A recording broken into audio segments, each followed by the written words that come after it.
Kali ini gue mau cerita tentang 3 level dalam kekritisan.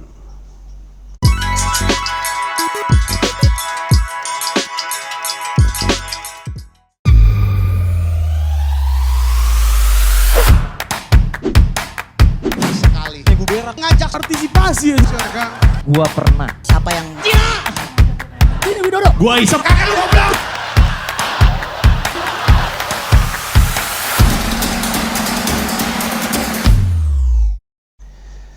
Kekritisan itu sesuatu yang dimiliki oleh banyak sekali orang.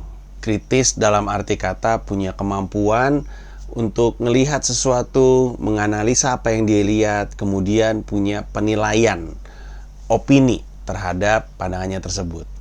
Nah, kritis ini selalu jadi ciri khas anak muda. Dan itu dari generasi ke generasi selalu sama. Anak muda tuh selalu punya ciri-ciri kritis. Salah satu alasannya adalah karena di usia yang muda, kemampuan intelektualitasnya dia itu semakin baik, semakin tajam. Kemampuan analisanya membantu dia untuk bisa ngelihat sesuatu lebih dalam daripada yang kelihatan di permukaan. Nah, tapi walaupun anak muda itu punya ciri-ciri kritis, kritis sendiri sebenarnya datang dengan berbagai macam level. Yang sebenarnya sih harus diakuin tuh datang dari pengamatan gue sendiri. Ini bukan sesuatu yang gue baca, cuman sesuatu yang gue pikirkan. Setelah gue pikir-pikir tuh kritis tuh ada levelnya. Ada kritis level dasar, ada kritis level dasar, ada kritis level menengah, dan kritis level atas. Jadi kayak sekolah, jadi ada dasar, menengah, dan atas. Kebanyakan yang terjadi di Indonesia itu adanya di kritis level dasar. Banyak sekali. Dan wujudnya itu berbagai macam bentuk yang kita juga udah biasa. Dari demo yang dilakukan oleh kalangan mahasiswa, sampai kepada hal-hal yang kelihatan di sosial media gitu. Jadi misalkan ada orang ngelakuin sesuatu, kemudian ada anak muda yang lain yang kemudian kritis terhadap apa yang dia lihat. Kenapa lu seperti ini? Ngapain lu begini? Kok lu begini? Nah, itu sebentuk kekritisan. Nah, kritis level dasar adalah ketika seseorang bisa ngelihat sesuatu, kemudian merasakan ada yang salah dari apa yang dia lihat. Jadi dia punya modal intelektual dan analisa. Dia ngelihat sesuatu, intelektualitasnya dan kemampuan analisanya membuat dia sadar bahwa itu tuh salah. Setidaknya ada yang salah dari yang dia lihat. Kemudian dia ungkapkan. Ini sering sekali terjadi. Dan terus terang, sebenarnya sih nggak apa-apa seandainya mereka tidak gunakan kekritisannya ini untuk menjatuhkan. Yang sering terjadi itu adalah dia kritis tapi pengennya ngejatuhin gitu. Si ini ngelakuin ini parah gitu. Jadinya ngejelek-jelekin gitu karena dia ngerasa dia pintar, dia ngerasa tahu apa yang seharusnya terjadi, yang benar kayak apa. Akhirnya kekritisannya itu dipakai untuk menjatuhkan. Salah lu harusnya nggak begini. Nih, kenapa lu begini dan segala macamnya. Gua lebih senang kalau kritisnya setidaknya nyampe ke level menengah. Kritis level menengah itu adalah ketika seseorang menemukan sebuah kesalahan, tapi punya kemampuan untuk kritis kepada dirinya sendiri terhadap apa yang dia lihat. Misalnya, ada seorang anak muda, dia ngelihat ada sesuatu nih di depan dia. A gitu, salah. Terus bilang, wah, kok dia ngelakuin A ya? Harusnya kan nggak seperti itu. Nah, kritis level dasar tuh berhenti di situ. Kritis level menengah tuh ketika dia bilang, kenapa sih yang ngelakuin itu ya? Parah kan, harusnya begini. Terus dia nanya, iya, tapi jawabannya apa? Coba gue pikir-pikir dulu. Coba gue kritis kepada diri gue sendiri yang mengkritisi dia. Jadi berputar balik gitu. Habis dia mengkritisi, dia ketemu sesuatu, dia mau kritis ke orang tersebut, tapi sebelum itu keluar, dia punya kemampuan untuk menahan diri, kemudian kritis terhadap pemikirannya sendiri. Jangan-jangan justru dirinya yang salah gitu. Jangan-jangan setelah dia pikir ulang, dia menemukan alasan kenapa orang ini melakukan seperti ini. Gue kasih contoh deh. Contohnya banyak, tapi yang paling gampang apa ya? Oh gini deh, ada anak-anak di Instagram gue. Kenapa gue bilang anak-anak? Karena dari nama akunnya dan dari profile picture-nya dan dari isi postingannya kayak anak-anak sih memang, kayak capture-an game gitu. dan apa namanya, gaya bahasanya dan kekritisannya tuh sangat menggambarkan kritis level anak-anak gitu. Anak-anak dalam hal ini SMP, SMA gitu. Dia bilang gini, ngapain sih jual buku kok online, nyusahin aja, harusnya jual bukunya tuh di toko buku. Nah, itu kan menggambarkan kekritisannya dia. Memang kritisnya level dasar, dan memang mungkin sesuai dengan usianya dia. Dia tahu cukup, tapi nggak cukup banyak untuk kemudian bisa kritis level menengah itu tadi. Karena seandainya dia mikir dikit, dia ngomongin soal buku pecahkan. Dia ngerasa gampangan atau lebih memudahkan kalau misalkan jual bukunya di toko-toko buku. Tapi kalau misalkan dia ngerem dikit dan dia bertanya kenapa ya si Panji ini ngejual bukunya online, dia kritis ke dirinya sendiri gitu. Jadi dia bukan kritis ke Panji saja, dia kritis lagi ke dirinya sendiri gitu. Sebelum gue lempar, coba gue pikirin dulu kenapa. Nah, ini memang susah untuk kebanyakan anak-anak, karena untuk bisa punya kemampuan kritis level menengah, salah satu syaratnya adalah empati. Salah satu ciri-ciri anak remaja adalah tidak punya empati. Karena empati datangnya dari pengalaman. Jadi lu susah untuk bisa ngebayangin perasaan seseorang kalau lu nggak pernah ada di posisi dia. Semakin tua diri lu, semakin banyak pengalaman, semakin banyak yang lu rasakan dan lu alami.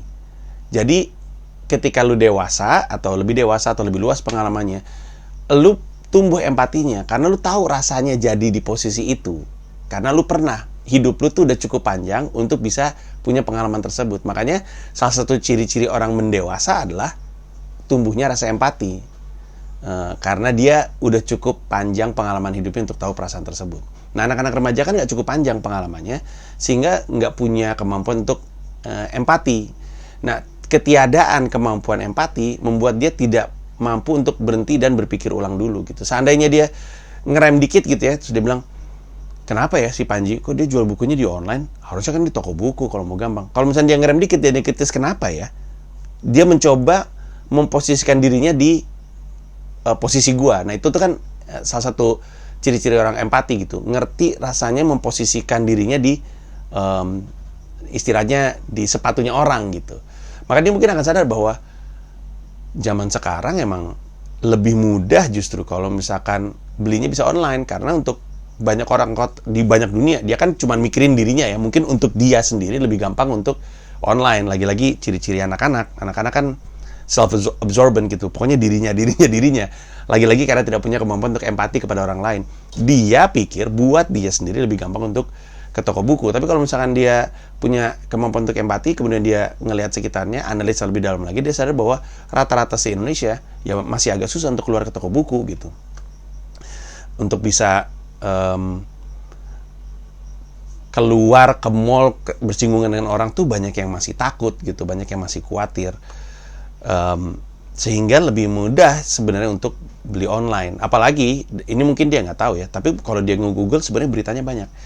Toko buku tuh banyak yang tutup, bukan hanya tutup karena anjuran pemerintah, tapi tutup karena nggak kuat ngebiayain overheadnya. Kayak beberapa yang di mall dan mesti sewa gedung dan sewa space-nya ya, tenannya di mall itu jalan terus ketika mereka nggak bisa jualan apa-apa. Makanya banyak toko buku juga nggak mau terima buku karena mereka belum bisa ngejual buku yang ada di gudangnya.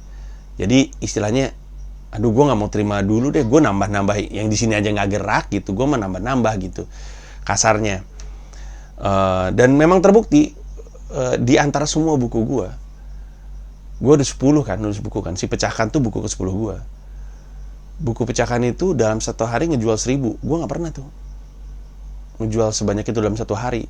Ya, tolong jangan dibandingkan saya dengan Raditya Dika ya, atau Andrea Hirata atau Dewi Lestari. Ini kan Panji Pragiwaksono. Tapi bahkan dalam standarnya gue gak pernah jual buku sebanyak itu dalam satu hari. 1000 dalam satu hari. Sepertiga cetakan. Orang kan kalau bikin cetakan kan 3000 buku. Sepertiga dalam satu hari tuh aneh banget. Nah, 1000 itu dalam kondisi harga bukunya termahal tuh, harga bukunya 110.000. Gue nggak pernah tuh buku nyentuh 100.000 lebih, nggak pernah. 90.000 aja nggak nyampe kayaknya buku gue. Udah mah harganya paling mahal, lagi pandemi ngejual 1000 lebih buku dalam satu hari. Jawabannya adalah karena justru kan dimudahkan gitu. Nah, itu contohnya. Jadi, kritis level dasar adalah kemampuan dia untuk menemukan ada yang salah. Tapi, kritis level menengah adalah kemampuan dia untuk coba gue taruh posisi gue di dia, lalu gue pikirkan kenapa dia seperti itu. Itu butuh kekritisan juga, harus kritis gitu. Bukan hanya kritis sama orang, tapi kritis sama dirinya sendiri, sama opini dan pendapatnya sendiri. Jadi dia meragukan dirinya dulu. Nah, kritis level atas, karena ada dasar, menengah, dan atas, adalah ketika dia ngelihat sesuatu yang salah, lalu dia analisa kenapa salah, dia coba untuk naruh posisinya di posisi tersebut, dia kritis kepada diri sendiri, lalu dia punya kemampuan, punya kekritisan untuk kemudian membantu menawarkan sebuah solusi. Dan itu suka kelihatan kadang-kadang. Jadi orang yang kritis level atas tuh ketika dia ngeliat sebuah masalah, sebelum dia buru-buru pendapat, dia mikir dulu kenapa itu seperti itu, dia coba bayangin posisinya, dia kritis sama dirinya sendiri, lalu dia tahu ternyata masalahnya di mana, lalu dia punya kekritisan untuk memikirkan sebuah solusi, setidaknya sebuah penawaran terhadap solusi. Jadi kadang-kadang di beberapa YouTube atau beberapa Instagram tuh suka ada yang kayak gini. Bang, gue perhatiin lu ABCDEFG ya. Gue pikir-pikir mungkin ABCDEFG. Coba deh ABCDEFG. Nah, itu menggambarkan bahwa dia itu ada proses menemukan sesuatu, lalu kritis terhadap apa yang dia temukan, dia olah untuk kemudian jadi sesuatu lagi. Ada juga yang lompat. Jadi dia ngeliat salah, terus dia langsung lompat. Tapi itu bukan kritis level atas, karena dia nggak mencoba untuk kritis ke dirinya sendiri dulu.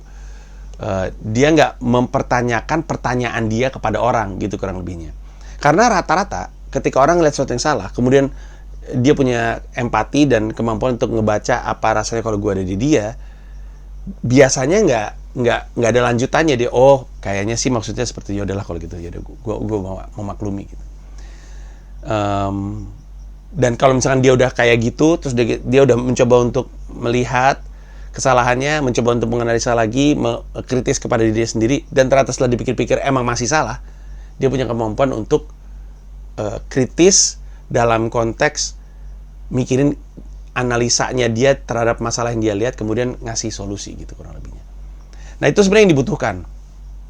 Kenapa itu yang dibutuhkan? Karena itu akan membuat sebenarnya ya kita lebih bisa menjalankan sesuatu yang udah gue omongin dari pertama kali gue stand up. Mencoba memahami sebelum membenci. Kalau gue nggak salah, 13 Juli 2011, waktu stand up night 1 yang akhirnya viral itu, yang akhirnya jadi hari lahirnya stand up Indo, gue ngomongin soal mencoba menangkap apa yang dimaksud ketimbang apa yang diucap, dan mencoba memahami sebelum membenci. Karena orang tuh biasanya ngeliat sesuatu tuh dia ngebenci duluan. Tapi kalau dia berusaha untuk memahami sebelum membenci, buntut-buntutnya nggak jadi benci. Kalau kita bisa mengeliminasi benci-benci yang tidak perlu karena nggak mencoba untuk memahami, akan berisik sekali. Jadi benci-bencinya ini mesti dikikis-kikis dengan kemampuan kita untuk mencoba memahami, dengan analisa, dengan kekritisan level menengah tersebut. Lebih baik lagi kalau misalkan ternyata kita bisa bantu dengan sebuah solusi gitu misalnya. Tentu ini susah ya, nggak gampang. Dan gue nggak berharap semua orang untuk nyampe ke kritisan level atas. Gue pun mungkin nggak seperti itu. Tapi setidaknya kita nggak berhenti di kritis level dasar. Kita nggak berhenti di menghujat, menghakimi, menyalahkan. Karena kita punya kemampuan untuk empati. Dan untuk yang muda-muda, tadi kan gue bilang kan, walaupun lu anak-anak dan lu harusnya belum cukup punya pengalaman untuk punya empati, gue ngasih tahu lu dari dini supaya lu paham bahwa oh harusnya tuh seperti itu. Mungkin lu nggak ada yang ngajarin, misalnya orang tua lu sibuk dan guru lu ribet dan lu mungkin nggak suka guru lu sendiri. Jadi video ini mungkin bisa ngebantu. Itulah tadi pembahasan soal 3 level kekritisan, semoga ada manfaatnya. Thank you, Gox.